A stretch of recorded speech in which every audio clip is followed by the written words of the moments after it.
गणानां त्वा गणपतिं भवामहे कविं कवीनां ज्येष्ठराजं ब्रह्मणान् ब्रह्मणस्पदान् शृण्वन्नोतिभिस्सेदसादनं శ్రీమహాగణాధిపతయే నమః.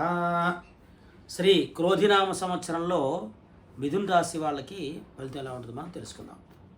క్రోధినామ సంవత్సరంలో మిథున్ రాశి వాళ్ళకి ఫలితం ఎలా ఉంటుందో తెలుసుకుందాం. ఈ మిథున్ రాశిలో మృగశిర, ఆరుద్ర, పునర్వసు నక్షత్రాలు ఉంటాయండి. కాబట్టి ఆదాయం వీళ్ళకి 5, ఖర్చు 5, రాజపూజ్యం 3, అవమానం 6. వీళ్ళకి ఈసారి రాజపూజ్యం 3 ఉంది, అవమానం 6 ఉంది. ఈ రాశి వాళ్ళకి మిథున రాశి రీత్యా గ్రహచారం ఎలా ఉందో మనం తెలుసుకుందాం. దాన్ని బట్టి రెమెడీస్ కూడా మనం తెలుసుకుందాం. మిథున రాశికి అధిపతి అయినటువంటి బుధుడు ఈ రాశిలో, ఎప్పుడైతే బుధుడు మేషరాశిలో లాభంలో ఉన్నాడో, బుధుడు వల్ల మంచి లాభాలు, సంతోషము, ఎడ్యుకేషన్ వైజ్ ఎవరైతే స్టూడెంట్స్, తర్వాత ప్రయాణాలు చేసేవాళ్ళు, ఇల్లు కొనుక్కునేవాళ్ళు ఎవరైతే ఉంటారో వీరందరికీ కూడా ఈ బుధుడు లాభంలో ఉన్నందువల్ల ఇల్లు కొనుక్కునే అవకాశం ఉంటుంది, హౌస్ బయింగ్ చేసే అవకాశం ఉంటుంది. అలాగే చదువులో కొంచెం స్టూడెంట్స్ బద్ధకంగా, లేజీగా ఉండడం జరుగుతుంది. వాళ్ళకి ఈ పునర్వసు నక్షత్రం వాళ్ళు, తర్వాత ఆర్ద్ర నక్షత్రం వాళ్ళు, మృగశిర నక్షత్రం వాళ్ళు, వీళ్ళందరూ కూడా చదువులో కొంచెం ఆటంకాలు వచ్చే అవకాశాలు కనబడతాయి. వాళ్ళ గురించి ఈ కేతు గ్రహానికి, బుధుడికి పూజ చేసి ఉలవలు, తర్వాత పెసలు దానం ఇవ్వండి, తప్పకుండా బాగుంటుంది. కేతుగ్రహ జపం చేయించండి, అలాగే లక్ష్మీ గణపతి హోమం చేయించుకోండి. ఇంకా ఎగ్జామ్లో ఖచ్చితంగా మనం పాస్ అవ్వాలి, లేకపోతే ఇందులో పాస్ అవ్వకపోతే కుదరదు, నాకు ఈ సీట్ రాదు, లేకపోతే విదేశీయానం వెళ్ళి నేను ఎంఎస్ చేయాలి, దాంట్లో ఎలా అయినా సరే ఈ యొక్క పాస్ అవి తీరాల్సిందైనటువంటి వాళ్ళు ఎవరైనా ఉంటే ఖచ్చితంగా కేతుగ్రహానికి, బుధగ్రహానికి జపం చేయించి లక్ష్మీ గణపతి హోమం చేయించండి. ఆ తర్వాత బుధుడు పర్వాలేదు, బాగానే ఉంది, కొంచెం అన్యమానసికంగా ఉండకండి, చదువులో ముందుకెళ్ళిపోండి. ఇల్లు కొనుక్కోవాలనుకుంటే మీద పాత ప్రాపర్టీ కూడా కొనే అవకాశాలు ఉంటాయి ఈ రాశి వాళ్ళు. ఆ తర్వాత రవి 3వ స్థానంలో ఉన్నందువల్ల, అంటే 3వ స్థానంలో ఉండాల్సిన రవి 10వ స్థానంలో శుక్రుడితో, రాహుతో కలిసి ఉన్నాడు. శుక్రుడేమో 12, 5 స్థానాలకి అధిపతి, వ్యయం అలాగే ఖర్చు, తర్వాత కుటుంబానికి సంబంధించినటువంటి ప్లానెట్ శుక్రుడు అయ్యుండి రాహుతో కలిసిన మూలంగా కొంచెం పట్టుదల వ్యవహారాలు కుటుంబంలో జరుగుతూ ఉంటాయి, కొంచెం జాగ్రత్తగా ఉండాలి. ఆ తర్వాత గురుడు వృషభ రాశిలో సువర్ణమూర్తిగా సంచరిస్తున్నారు కాబట్టి గురుడు వల్ల పెళ్ళి, శుభకార్యాలు, తర్వాత ఆటంకాలు లేకుండా ఉండడం, శంకుస్థాపనలు, గృహప్రవేశాలు, తీర్థయాత్రలు, ఇవన్నీ కూడా ఇందులో అయిపోయే అవకాశం, వెళ్ళే అవకాశాలు ఉంటాయి.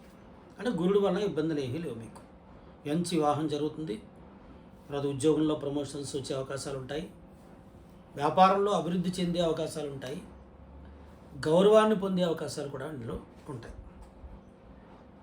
తర్వాత 8వ స్థానానికి, 9వ స్థానానికి ఓనర్ అయినటువంటి శని తన ఓన్ ప్లేస్లో కుంభరాశిలో ఉన్నారు. శత్రుస్థానానికి అధిపతి అయినటువంటి, లాభాలు తెచ్చిపెట్టేటటువంటి గ్రహంతో కలిసి ఉన్న మూలంగా అంత కష్టాలు ఎక్కువ రావు, అలాగే శత్రువులు కూడా ఎక్కువ ఉండరు. అయినా సరే కొంచెం బంధువులతోటి, మిత్రులతోటి, లేకపోతే ఏదైనా కలిసి వ్యాపారం చేస్తున్నారా, లేదా ప్రాపర్టీ డివైడింగ్ చేసుకోగలుగుతున్నారా, ఇందులో గొడవలు పడే అవకాశాలు ఉంటాయి. అంటే ఫాదర్ యొక్క ప్రాపర్టీ ఉండొచ్చు, తాత, గ్రాండ్ ఫాదరు, గ్రాండ్ మదరు, ఇలా ఏదైనా ప్రాపర్టీ ఉందనుకోండి, దీంట్లో ఖచ్చితంగా ఎవరైనా పంచుకోవాలనుకునే వాళ్ళకి కొంచెం గొడవలు అయ్యే అవకాశాలు ఉంటాయి. మీరు కొంచెం జాగ్రత్తగా దీన్ని డీల్ చేసుకోవచ్చు. తర్వాత ఈ రవి వల్ల, అంటే రవి ఎక్కడ ఉంటే అక్కడ రిలేషన్ సంబంధించినటువంటి విషయాల్లో బాగుంటుంది, అంటే బాగున్నాడు కాబట్టి రవి. తర్వాత సంతాన విషయంలో వీళ్ళందరికీ సంతానానికి ఏవైతే మీరు కొనాలనుకుంటున్నారో, ఏదైతే ఇవ్వాలనుకుంటున్నారో, తర్వాత కుటుంబంలో ఎవరైనా సరే కొంచెం పట్టుదలగా ఉన్నారండి, ఈ సంవత్సరం ఎలాగా వీళ్ళకి జరుగుతుందని అనుకుంటే, స్త్రీ పురుషులందరికీ వివాహాలు జరగాలండి అని అనుకుంటే కనుక గురుబలం బాగుంది కాబట్టి ఖచ్చితంగా వీళ్ళకి ఈ సువర్ణమూర్తిగా గురుడు ఈ సంవత్సరం ఉన్నాడు కాబట్టి ఖచ్చితంగా పెళ్ళిళ్ళు అవుతాయి.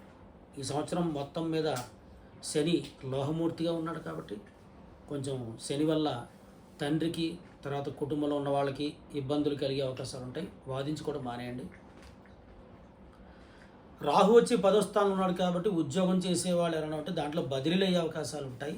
ఏప్రిల్ తర్వాత, ఏప్రిల్ ఎండింగ్ కానీ, మే తర్వాత కానీ, లేకపోతే ఆగస్టులో కానీ మార్పులు అయ్యే అవకాశాలు ఉంటాయి. కానీ మిథున రాశి వాళ్ళు టోటల్గా ఈ సంవత్సరం ఏం పూజ చేయాలి? బుధ గ్రహానికి, కేతు గ్రహానికి జపం, శని లోహమూర్తిగా సంచరిస్తున్నారు కాబట్టి శనికి జపం, ఈ 3 గ్రహాలకి పూజ చేసి దానాలు ఇప్పించి ఆ తర్వాత రుద్రహోమం చేయించండి. ఖచ్చితంగా అన్ని పనులు అవుతాయి, సందేహం లేదు దీంట్లో. ఖచ్చితంగా ఈ యొక్క శని కుజుడికి తర్వాత బుధుడు కేతుకి చేసుకోవడం ద్వారా మీరు ఏవైతే మిథున రాశి వాళ్ళు ఫీల్ అవుతున్నారో దాంట్లో ఖచ్చితంగా ముందుకెళ్ళే అవకాశాలు ఉంటాయి.